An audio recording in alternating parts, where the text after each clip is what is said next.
What's going on, everybody? Mortem here, this time bringing you my review after 100% for Rogue Waters, a relatively small roguelike TRPG that released fairly recently, back on September 30th to be specific, and while I had missed it at the time, the developers later reached out to offer me a review key, which is how I'm bringing you this video now, as a lot of people had also been asking me about it. Now, to get my usual stuff out of the way, review games after 100% all the time, mainly to set me apart from other YouTubers on the platform, but while that does include the achievements, there's also a lot more than that. Linked below to a video covering everything I go over, but also my Steam profile, and in this particular case, the achievements are pretty thorough, as again, fairly small game. But Rogue Waters ultimately puts us in the shoes of an immortal pirate captain as he sails the seas, both looking for a special resource called glass, calling upon various sea monsters to aid him in his battles against his nemesis, who is out to cause all sorts of problems. We're going to do that via raids that function as roguelike maps where we will encounter all sorts of different things, but mostly battles with other ships and their various crews inhabiting them, which takes the form of both ship-to-ship combat and then more tactical combat on the deck via a turn-based mode. And while I honestly wouldn't call anything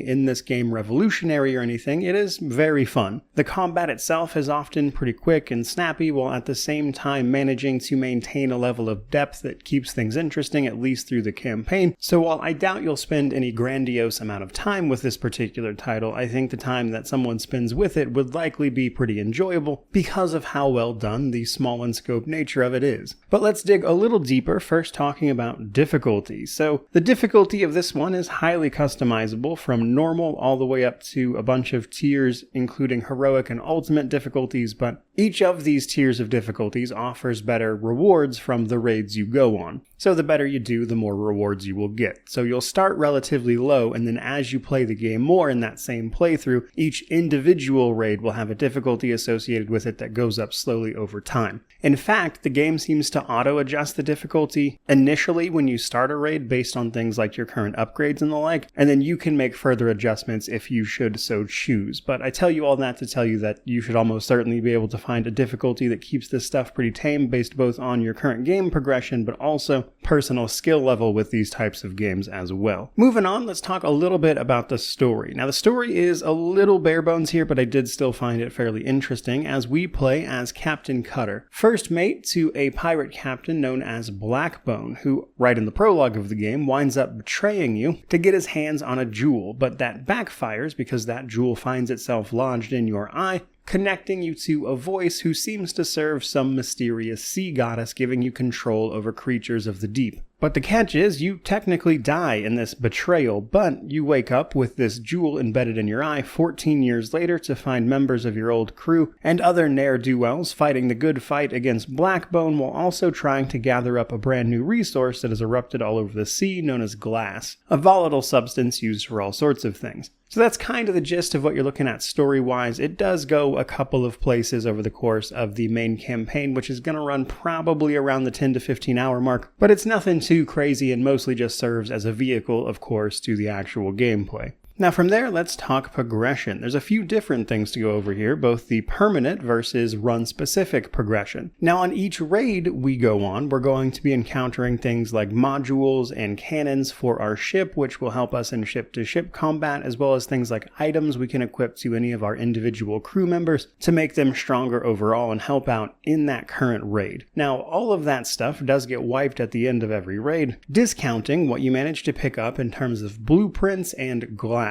These you are going to spend back at your Pirate Cove headquarters to permanently upgrade things, as well as recruit extra specialists, pirates with an actual class. The most important upgrade by far is the command points for your ship right away, because extra command points allow you to use your cannons more often in ship combat, which helps out immensely, especially right at the start of the game. But typically you'll spend blueprints on upgrading your ship, which includes better starting equipment so you can get a better go at any individual run before you start collecting run-specific progress there. But you can also do other stuff like upgrade the base level of the specialists you'll be recruiting alongside unlocking optional optional equipment that you can choose whether or not to have installed versus other stuff as you go for things like equipment, etc. And then on the glass side of things, you can also upgrade things like your damage from the sea monsters will be calling on and things like that. So that's the bulk of the progression systems, which is pretty standard for most games of this genre, I would say. So let's talk gameplay and combat, the meat and potatoes of this game, as it were, as you might imagine, as it's kind of one and the same. Basically, every raid can be categorized by its stakes as well as its duration. There are short, medium, and long raids, and these will determine how many nodes are on the little map that you'll see to the right of the screen as you're actually on a raid. And then there's the stakes, which is how hard that particular raid is in comparison to your characters and the difficulty you're on. But each of those little nodes and pass through that particular raid are going to be accounted for by mostly battles, but sometimes other stuff, like little events you can take part in that have variable outcomes depending on the things your characters can do, and often you'll be deciding whether or not to allow some of your crew members to take wounds, or simply spend things like gold you'll get your hands on to acquire the associated benefit. Other times you'll be at, say, a sea goddess's shrine where you can pick up abyssal ether, which is the resource you need to summon in your sea monsters. But let's talk about those battles, starting with ship combat. So ship combat grew on me more as I played this game because there are so many things you can do with it that are just kind of fun because of how it works.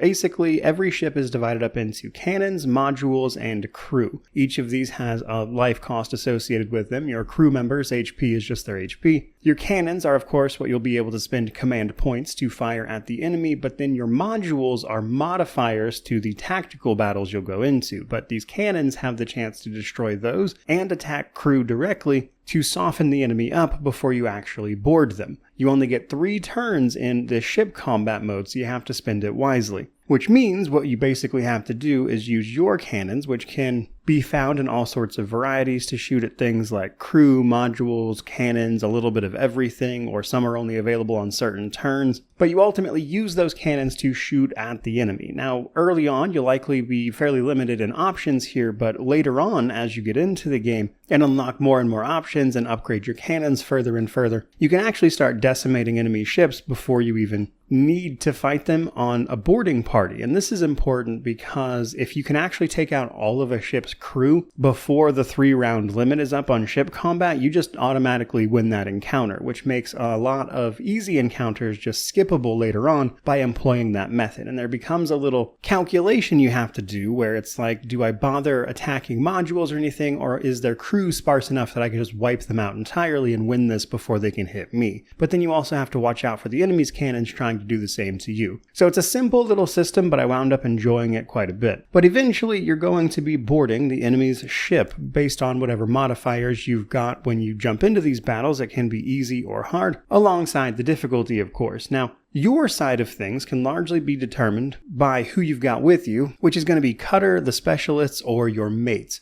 Specialists are pirates with a class. These are people you hire specifically for glass back at your pirate hub. And then your mates are basically just generic fodder units that can move and attack, but not much else. But even they can be buffed up through items and modules and things on your ship, so they're not completely useless either. Now, when you join a battle, the default number of these characters that you'll be able to drop onto the enemy ship at any given time is 4. This can be modified by a few different modules on your ships, which are one of the more important modules to destroy, of course, but you will have access to your entire crew ultimately, as once you start losing characters to combat, you will be able to summon in more. Now, when a character goes down in combat, they pick up a wound, which is a reduction of their max health. If that reduction of their max health reaches just all of their health, then that character fully dies, and that's how you lose specialists. Though admittedly, that's pretty hard to do, unless you're just doing something you probably shouldn't be. Now, when it comes to combat, generally you can move and attack. Most attacks are going to end your turn, so as with any RPG like this, any attack that you can perform that does not actually end your turn is going to skew things in your favor, which is important because it's not uncommon for you to be quite outnumbered, which is why you're going to have to use your wits and positioning to overcome that obstacle, which is where your classes and positioning come in. So there's a few different classes to the pirates you'll be bringing along with you. My favorite was probably the grappler and the spear maiden, the grappler being able to throw enemies and position them more easily at the cost of a little bit of max damage, and then the Spear Maiden could attack multiple enemies at once via their spear, of course. And then the Assassin was pretty fun too, as they got a lot of opportunities towards their max level to just take out enemies very quickly without actually burning their turn.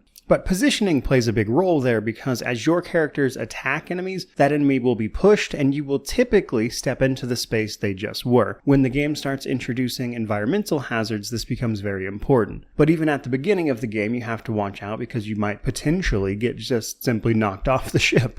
But later on, there are hazards like blight and fire you have to watch out for, and so hitting an enemy just to step onto a space with those things is bad for your health. But because they're moving, you can also knock them into things, which might increase the damage they take or simply cause them to take a status effect next turn, as an example. So those are all things you have to watch out for, and use the class's ability to manipulate those things and the environment in fun and unique ways that are fun to figure out. And that is really where this game shines, as you might expect. But all of that, everything I just mentioned, is actually done very quickly. Most of these battles don't last more than like 5 to 10 minutes. So not only is this fun, it doesn't run into the problem a lot of turn-based games do, where they just drag on for too long in terms of individual combat encounters. So it was nice to see them manage to retain some depth while also making this pretty fast. You genuinely don't see a lot of games that get that right. However, we're not done yet, because then we've got sea monsters. Over the course of the campaign, you're going to unlock up to 3 different sea monsters you can call on in combat. Just like your other characters, they can be upgraded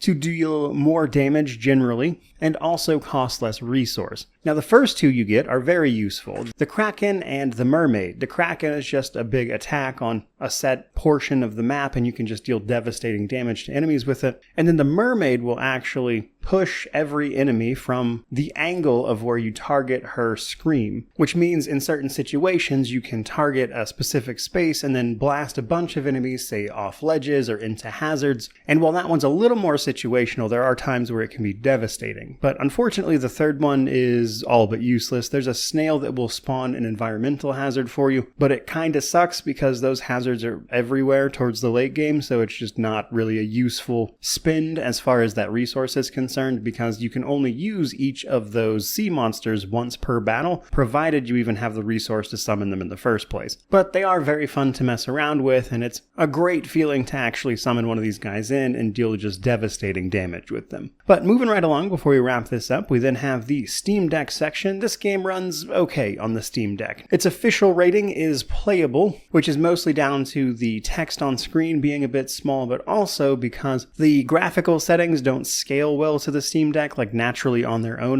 which means you're going to have to go in and set the graphics options yourself. But if you're willing to put up with that, it's got cloud saves and support for controllers, so you should be okay on the Steam Deck if you're willing to fiddle with some settings, but it's not exactly perfect. Which brings me to my positives, negatives, and then we'll wrap this one up. So on the positive side of things, combat and the raids are fun, they're quick, the battles are engaging, they manage to make them fast while also retaining depth, which, as I mentioned, is not something a lot of these games handle very well, but I think they did a great job of it here. Now on the negative side of things, I would say it's just that this game is very simple and there's a pretty straightforward combat loop, and once you've kind of figured that bit out, which doesn't take that long, and reached the end of the campaign, you've pretty much seen what there is to see, and you can keep going to play on the higher difficulties, but there's really just not much else to see because it's such a reined-in scope for a game, which I think, simply put, might feel a little bit lacking for a lot of people. Now, that's especially noteworthy when we get to my conclusion, which is now. So, Rogue Waters is $30 US over on Steam, which in my opinion is probably a smidge too much for a game like this, and I think it's probably going to be a bit of a sticking point for a lot of people, but I will say that otherwise, this was a great little TRPG title that I had a lot of fun with over the course of a few days, so if the $30 price tag is a little too much for you, grab it when you see it on a sale, and I think you'll have a great time with it, which is why it's getting a buy out of me. And that is pretty much going to do it for this particular video. So I certainly hope you enjoyed it. If you did, don't forget to like, comment, subscribe, all that YouTube jazz. I take a look at bigger AAA titles as well as little indie games like this all the time. And with any luck, there's bound to be something here for you. But regardless of any of that, truly, just thank you so much for watching. I really do appreciate it. May you wander in wisdom and have an amazing day.